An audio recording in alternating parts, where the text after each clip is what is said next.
Between tears and appetite, the brain is a multi-layered conductor. When we think about the human brain, we often imagine it as a unified command center.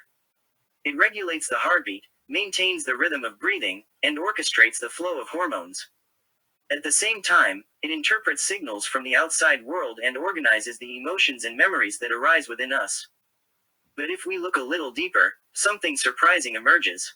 This command center is not just a cold system that issues orders. It is something that reacts, that trembles, and sometimes even seems to comfort itself. Take a simple but profound example. When a person experiences intense pain, tears begin to flow. The pain originates in a specific part of the body, yet the tears come from somewhere entirely different. It is as if, on a battlefield, an injury occurs at the front line, and the command center in the rear responds emotionally. In that moment, the brain is no longer just a control system. It becomes a center of resonance, feeling the body as a whole living organism. Tears are not just a signal of pain. They are also part of the brain's way of regulating that pain. When we cry, the nervous system releases some of its tension. The pressure of emotion is dispersed. In other words, the brain is not failing to control pain, it is handling it in another way. But here is something even more intriguing. Even in the midst of pain, we continue to feel other desires.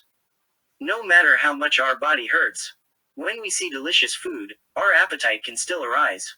This reveals something fundamental. The brain is not a system moving toward a single goal. It is a complex network where multiple programs operate at the same time. The circuits that process pain and the circuits that drive us to seek food for survival do not completely suppress each other. They maintain a degree of independence, while still interacting. And because of this, even in pain, we do not lose our pull toward life.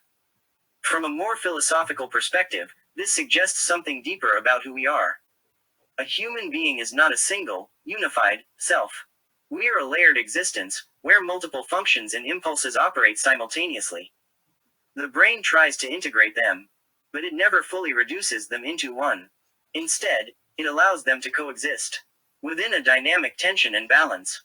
That is why pain and pleasure, sadness and desire, tears and appetite, can all exist at the same time. The brain is not a perfect ruler. It is more like a conductor, constantly adjusting, constantly coordinating. And that coordination is not always orderly. Sometimes it is contradictory. Sometimes it overlaps. But it is precisely within that contradiction and overlap that the uniqueness of being human emerges. The moment we imagine food while shedding tears, we transcend being a simple biological machine. We become something more, a being that remains open to life, even in suffering. A being capable of moving in multiple directions at once. Perhaps human greatness does not lie in perfect control, but in this very complexity, this simultaneity.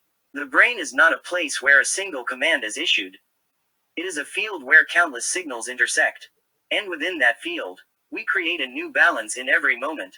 That ongoing process of balancing may be the very essence of what it means to be alive.